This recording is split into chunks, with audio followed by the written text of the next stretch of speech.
Hello there everyone, it is Toby Jones here and welcome to a new video. Today we're going to be talking about something a little bit different to the normal music reviews, and instead we're going to be dipping into the toes of formats, physical formats. And a rather contentious issue in us physical collectors, not in the whole wide world, but in our niche of physical collecting, is the battle, if you want to call it that, between CDs, compact discs, these things, and vinyl records. These things.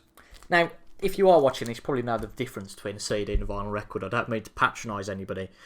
But what I'm going to be talking about today is the reason why I've gone from these vinyl records to CDs. And again, I've not gone exclusive to CDs, but majoritively now I've gone to CDs. And you can see there's a big clue behind me that I've got a new CD storage unit. And I absolutely love it. I think it's brilliant. So that's probably going to keep my push towards CDs going more in that percentage. If you'd noticed, today's video is a slightly different camera angle, obviously to showcase CD storage unit, but also because I think it looks a little bit better, a little bit more personable when I'm talking to you straight on rather than a kind of side angle. So if you do enjoy that and think it's better than the previous, like I do, give it a thumbs up and let me know down below. But today, it's going to be quite personal to me, this, so I don't want anybody to be offended, anybody who loves vinyl. I love vinyl myself, although I've gone off it a little bit recently. But that might be a for now thing, and I'll talk a little bit about that a little bit later. I don't want anybody to get offended who loves vinyl. At the end of the day, a lot of these reasons are personal to my situation, to my listening experience, to how rigorous I am with my Discogs entries, and all that sort of thing, how rigorous I am with my collecting, and how needy I am, I suppose, with my collecting. But we're all different in the way we do things.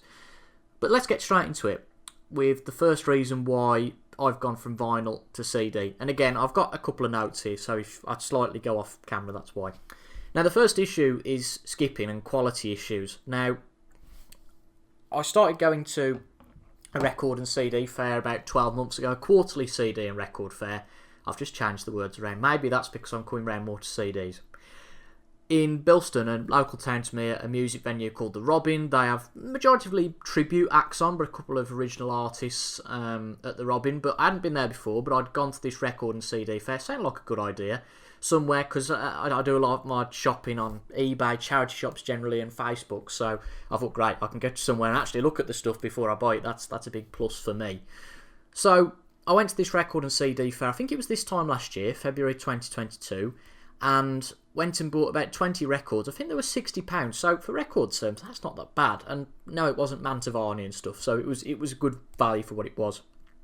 And I bought all these records again, checked them before I bought them. In my heart of hearts, I thought, well, you can be a bit cynical, I guess. But if you've got people selling stuff at a record fair, you wouldn't think it'd be stuff in bad condition unless they said so. And none of them said so. Okay, fair enough. So I got these records home, and hopefully in one of the corners I'll show some pictures of what I bought. Generally rock stuff, but obviously stuff I like, but generally rock stuff. So I started playing some of these albums. I've got a little place, and it's not organised at all, little place in the bottom of my room there where I just put all the records that I haven't played yet, because I'm one of the firm believers that I'm kind of a 50-50 situation. I like collecting, I like everybody, I think. I like buying them and getting them through the post and going, oh, look at that, great, it's just arrived. But equally, I think it's good to play the stuff as well. Ultimately, I'm a music collector and a music lover, and I don't think those two should be different things. I think those two should go together. And if you just want to collect the stuff and look at it, great. But I'm someone who wants to listen to the music too. Else, why collect it, really? That's my opinion. But anyway, back to the story. I got these records home and played a couple of them. I think I played Van Halen's debut album. That was awesome. What else did I play? I can't remember now, but I know I remember distinctly playing Van Halen's debut album, of course, at very, very loud volume, naturally as it should be, and that played great. And then I played 3 albums in a row, and I've got these albums here. I actually did start to record this video earlier and started rambling, and I thought, oh god, I haven't picked them records up. So let's show the records, and you're probably going to see, well, you're not going to see, but I'm going to tell you one thing that they all had in common. So we have Styx's Paradise Theatre. I'm going to put these down on the floor once I've used them to clear a bit of space on my table. Robert Plant's The Principle of Moments, and Eurasia's The Innocents. So all, well, fairly similar in terms of they're all 80s records, but different in terms of genre. And I started playing all of them. I think I started with the Robert Plant record. Hadn't heard it before, and I was enjoying it. It wasn't the best thing I'd ever listened to, but I was enjoying it. It was okay. It was one of them when I was at the record fair, I'd never heard the album before, and I thought, well, Robert Plant, I think it was £3 or £4. Let's go for it. Let's give it a try. And I think the second track skipped twice, and I was a bit annoyed. And then I played Styx Paradise Theatre, and there's that introduction to the album, and then Rockin' the Paradise, the first track, I think there was a skip on that. And then I played Eurasia's The Innocents, and there was a skip on that on the first side. And I'd gone through 3 records in a row that had got a skip, or maybe 2 or 3 on the first side of each, and I kind of just didn't get to side B on any of them. I thought it just started annoying me that these records were skipping, and ultimately I just started getting frustrated. And I looked at the rest of the records and I thought, I'm not playing these for the music, I'm almost playing them to test them. And a big part of that is about 18 months ago, I've got a Discogs account, like probably many of you watching have also. And when I've played something for the first time, I grade it. So I give it its media condition and a sleeve condition. And I grade it just so I know myself that it's a good copy. That if it's not the best, particularly vinyl, if it's a little bit rugged, a little bit well used, I can maybe look for something better in the future. I know that Solo in Soho, Phil Lynott, as I'll say, because I got battered for calling him Phil Lynott in one of my videos, so we'll go Phil Lynott for today, just to keep people happy, from Thin Lizzy's Solo in Solo. It plays fine, but it's a little bit battered, so if I was still collecting vinyl, I'd look for a better version of that album, but as it turns out, I've got the CD now. But these records that skipped once or twice in the Discogs Goldmine standard go straight down to fair. There's a mint, near mint, I don't even bother with those. Very good plus, very good, good plus and a good, and then it goes down to fair. All the way from good to mint, obviously there's no skips on the record. Fair means that there's one skip on the record. It could be very good plus throughout, and you'll see that in a couple of Discogs listings. And then one skip, and it goes down to fair. And I was putting these records on, only having listened to the first side, and putting fair condition, and maybe meticulous, or maybe sad you might call it, as I am.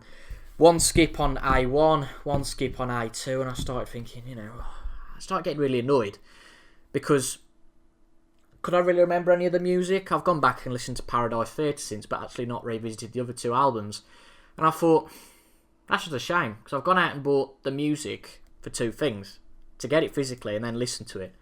So if it skips, it's a bit rubbish, really, and vinyl is a lot more susceptible to that than CD. And I think that the problem was I was starting to buy vinyl, and actually very soon after this I stopped buying vinyl in en masse, if you like. Bought the odd record, but stopped buying it en masse. And I started getting nervous and constantly thinking, when looking for records to buy, if it's a little bit cheap, because I'm one for a bargain. If something's the cheapest, of course I'll get it. But I was thinking, is this going to skip? Do I pay another £1 or 2 for it not to skip? All these questions started going around in my head, and then I'd get the album out, look at the album. All these albums haven't got visible scratches on, by the way, which really is the only way to tell if a record's going to skip. And then they still skip, and I'm listening to the music, looking for skips, and somehow that's not really the way I want to listen to music, and I just started getting nervous that I wouldn't get a quality purchase, and as such, started going to CD. So you can see, I've got Hot in the Shade by Kiss, which, as a matter of fact, doesn't skip. It's a very good version of this. It's pretty much flawless, this. And then I bought the CD. Now, the CD is equally flawless, but there's no problem with the CD at all. There's no problem with the vinyl, so it's a bad example, but obviously those 3 down there, I've actually got the Innocent CD by Eurasia again. No skips on that, and a couple of bonus tracks as well. So that one reason was making me go towards CD. So if I just scroll down to my second point, which I know, but I'm just keeping these things in my mind so I don't keep rambling, because that's the worst thing you can do. Now, number 2, which I've alluded to slightly there, price. And, in with this, value for money. So, when I was buying vinyl, obviously I was buying vinyl for a price higher than the CD. So if we stick with the 2 we've got here, I think this was £8.50, which is pretty good. This was £3.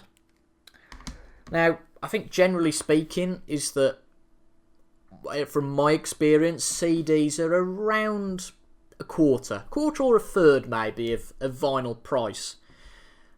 And obviously, when I was buying vinyl and it was starting to skip, I'd think, I don't want this, I want to resell it. Now, me being maybe too honest, you'd put in the listing that it skips, but it's very good plus throughout. Nobody buys it, because nobody wants to buy a skipping record. Unless you're somebody who... Unless it's a really rare record, unless it's an expensive record that you think, alright, I'll put up with 1 or 2 skips. I remember again, I bought... Before this, I'm sure, but I bought Black Sabbath's Heaven and Hell, because I'd listened to it on Spotify, loved it, and I bought the vinyl. And it was a bargain. Now, on Discogs, I think it was £25 or £30, and I bought it locally for £8. The cog should have whirred and thought, why was it only £8? But again, the description, no problems. Got it home within 30 seconds of Neon Nights, the first track it skipped. Oh, man. And it was one of those warping ones that just goes up and down, up and down. God. You can see where my frustration comes from.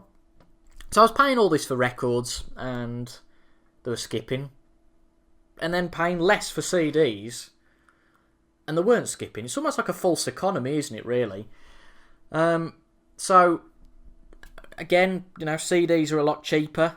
I think Hot in the Shade, as I said, was £8.50.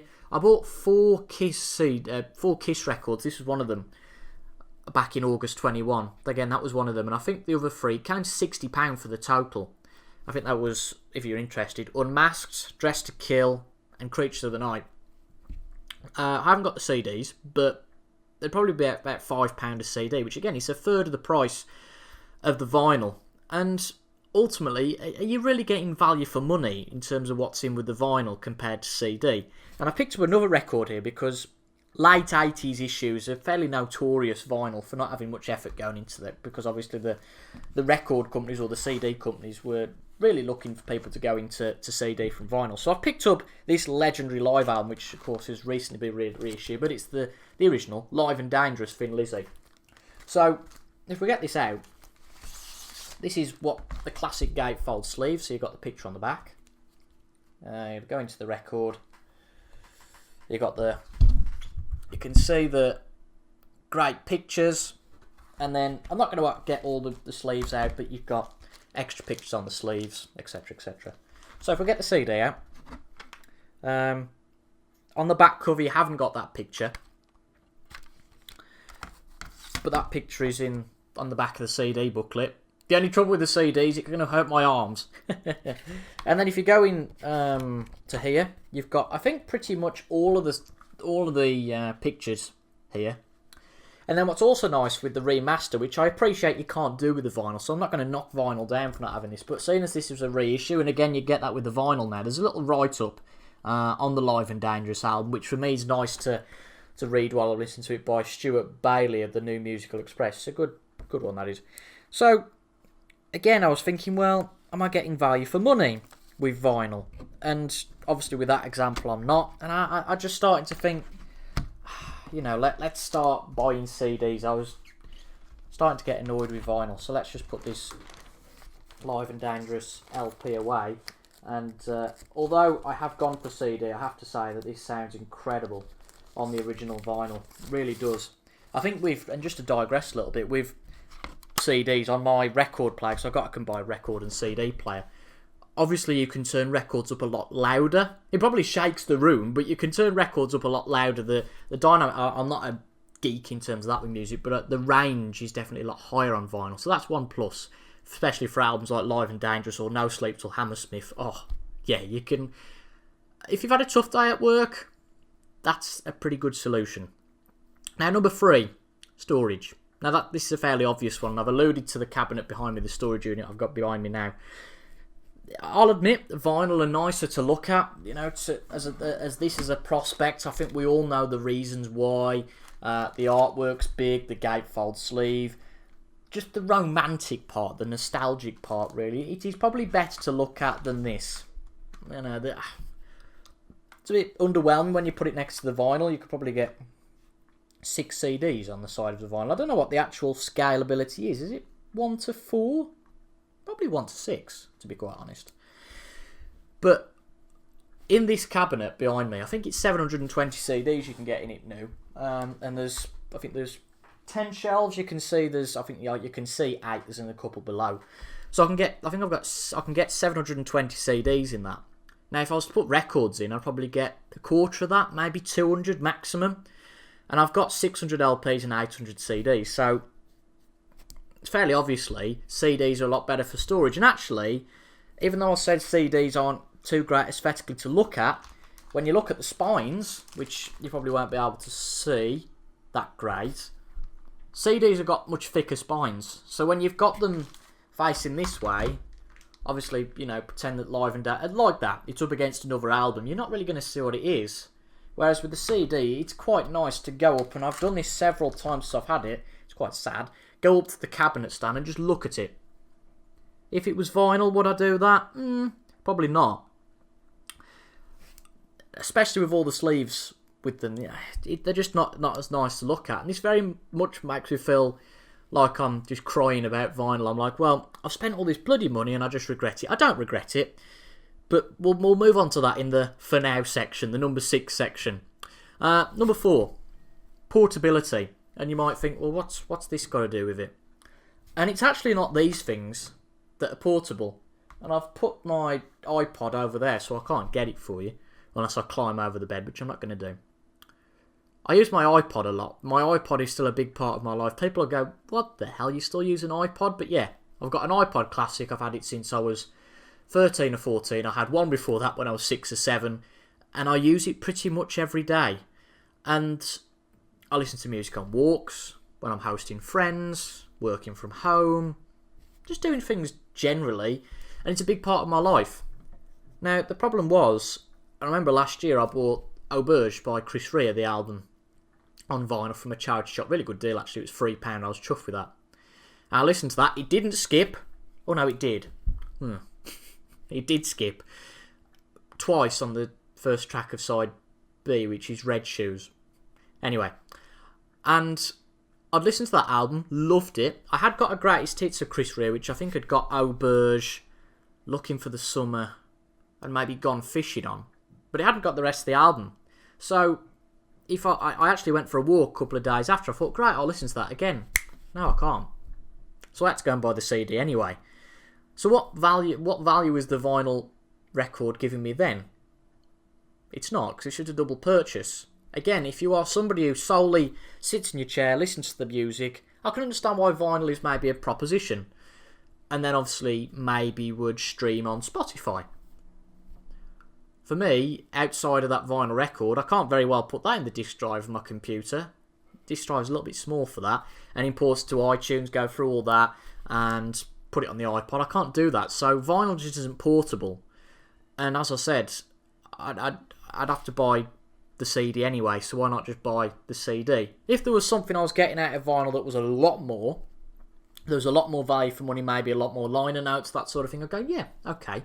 And there are some CDs, and I haven't got one to hand, but there are some CDs that you get that are a bit gutting, really. In fact, let me go and get one for you. I've nearly just disproved my point, because I've gone and looked at 5 CDs over there that I thought had this issue, and only one did. So maybe I'm disproving my point, but my point was that some CDs are a bit like this one, Kiss Destroyer, that just come with a very basic booklet. Shout It Out Loud in the middle and the track list. I love CDs that have got the detail, the liner notes. And I know, I appreciate that's got some of this. And to be fair, there is a bit of detail here, which is good. So maybe I picked another wrong example, but you get my point. There are some booklets that come purely with the track names.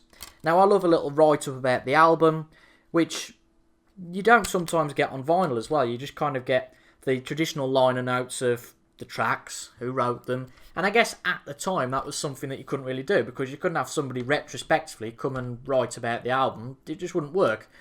But, you know, for value for money, what more am I getting from the vinyl that I get from this? And actually the vinyl of this, which I've got as well but haven't got to hand, is very similar to that in there. It's just got the Shout It Out Loud on the sleeve and Kiss Army. Again, it's not the most value for money. What is value for money, though, is the CD box set, and that's my 5th point.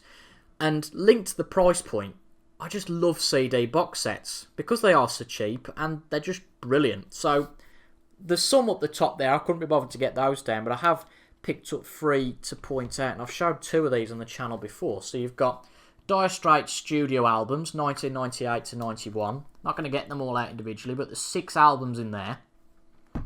That was £20. We've got, and I haven't shown this one on the channel, we've got Angel, the Casablanca years, and there's 7 albums in there. And then finally, again, one I have shown on the channel, The Police, Every Move You Make, with the 5 classic albums and a bonus album. Now, all of those were 20 quid maximum. If you want to go and buy the vinyl, alright, if it's The Police original vinyl, you wouldn't be paying too much more, because they're fairly commonplace. You probably get the vinyl for £5 a pop. But if you are, and I really don't want to offend anybody here, but if you are, alright, I'm going to say, if you're foolish enough to go and buy the new 180 gram issues for £20 each, you're paying 4 or 5 times the price. And again, I don't want to offend anybody, but for me, I just don't understand why anybody would go and buy a reissue. And I'll do a video about this, because there are clear examples, probably much better than The Police. If you can go and buy, for my money, and I understand other people's point of view, for my money being a bargain hunter, that's what I am, why would you go and buy something for £20 that you can get for £5 second hand? Just my point of view. I don't understand it. So, I absolutely love the value for money of box sets. From a vinyl perspective, it's not feasible, and they have released the Dire Straits and Police ones on vinyl. But would I want them? No, I'd much rather have the CD, particularly for the storage perspective. I mean, 6 albums, it's going to be a lot more space and a lot more expensive too, obviously. And the only other great thing at the moment is that CDs actually aren't the most popular choice. So it's a price thing. You can get them from some charity shops, 5 for £1. Went in one the other week, 10 for £1. eBay JOBLOTs, obviously a lot easier to post from a storage perspective, so it costs less to do that. Facebook Marketplace, you can get them, although that's not been too successful for me at the moment. But the eBay JOBLOTs, I've had some brilliant JOBLOTs. I've had all the Scorpions albums from eBay, the majority of Chris Rea albums from eBay, the majority of Queen albums on CD from eBay, the Judas Priest box set, which you can't quite see, the Pink Floyd one you can see, Pink Floyd Discovery, which is there. I had that off eBay. Pretty much all of that in the back there is from eBay, as well as most of the contents of the storage unit, to be quite honest. So I'm a regular user of eBay, as you can probably gather. But coming to my final point, which is the for now point, and you'd have heard me allude to this earlier, that I started with CDs at 14 or 15, then I went to records, then I went to CDs. So let's talk a little bit about that. So obviously I had the iPod at a young age, and then when I was about 13 or 14, started going into Poundland quite often, and they used to do their Pound CDs, which I found out later were not rejects, but Music Magpie CDs. And I started buying some of those, so I started buying stuff like Take That, Anastasia, any other modern artists? Take That and Anastasia probably, and Westlife. I like all 3 of those, so I started buying some of their music through there. So obviously that was CD, and obviously I didn't really know much about vinyl then. So kind of maybe accumulated 50 or 100 CDs through that, before kind of knowing about the charity shop avenue as well. And then for Father's Day, 4 or 5 years ago, how long was it now? 5 years ago this year? 5 years ago in June. Was it 5? No, 4. 4 years ago in June. I left school 4 years ago in June. That's how I remember it. Obviously don't remember it. But 4 years ago in June, me and my sister bought my dad a record player for Father's Day, not Boxing Day. Boxing Day is his birthday. For Father's Day. And he had some records down his shed, down the garden, that he'd kept. So he'd kept the Police records, Judas Priest records, Queen records, a couple of Thin Lizzy, and I think that was about it. Unfortunately, he'd lost the rest like so many people did. And we used that. We used the record player, and I was kind of amazed, as you would be, looking at something like this, Live and Dangerous, going, wow, this is great. This is great. Before the record started skipping, of course. And I said, right, okay, I'll go and buy 1 or 2. I bought Hot August Night by Neil Diamond, one of my favourite live albums. And I thought, right, I'll buy 1 or 2 records, and that'll be it. Well, 400 or 500 records later, that was the story there. So I bought a lot of records, And funnily enough, not many of them had skipped before this occasion, but that skipping thing really put me off. And then the way I've ordered things, in credit to myself, is quite good, because it's quite chronological in terms of the order I started thinking about things. But they didn't skip much, and then we had this occasion where they started skipping, and it put me off, and then made me think of a whole lot of other reasons why I should start collecting the CDs as well. And something I haven't mentioned is just natural progression, really. I got to a point with 700 or 800 albums where I didn't really want much more. And maybe that's the for now element, that I want to collect the stuff on CD. I'm just, as much as it pains me to say, I'm addicted to buying the stuff. So I wanted Kiss Destroyer on vinyl. I want Kiss Destroyer on CD. I've got it. But I also want all the other Kiss albums on CD. Something I haven't done yet. Now, when I've done that, what will happen next? As you can see, I'm somebody who chops and changes. I've gone from CD to records to CD. I don't change my football teams. I don't change my allegiance there. But I'm known to change other things, and I think we're all guilty of that. And I don't think the word's guilty, actually. I don't think we should be too stubborn about that. I think it's good that everybody changes their habits. Change your routine at the end of the day. But what am I coming to? I'm rambling a lot here. But the point is that it's for now, the CD thing. Is it going to be a permanent thing? I don't know. I'm looking at some of the records at the moment. I've just bought some Chris Rea albums, CDs. I've got 4 or 5 Chris Rea records, and I thought, these are fetching decent money. Shall I sell them? And I thought, no, because in 2 or 3 years' time I might regret it. The same as other people did in the 90s, I guess, when people started selling their records. So I'm not going to do that for now. But will I in the future? Who knows? I think that's enough rambling for today, folks, from me. If you've enjoyed that little ramble, please make sure to leave a like. Leave a like down below. And comment your thoughts down below. Are you a music collector, or are you just a general music fan? Are you not? I'd love to hear what you think down in the comments. And again, if you want to comment negatively, go ahead. But I'd hope that people wouldn't take offence to what I've just said.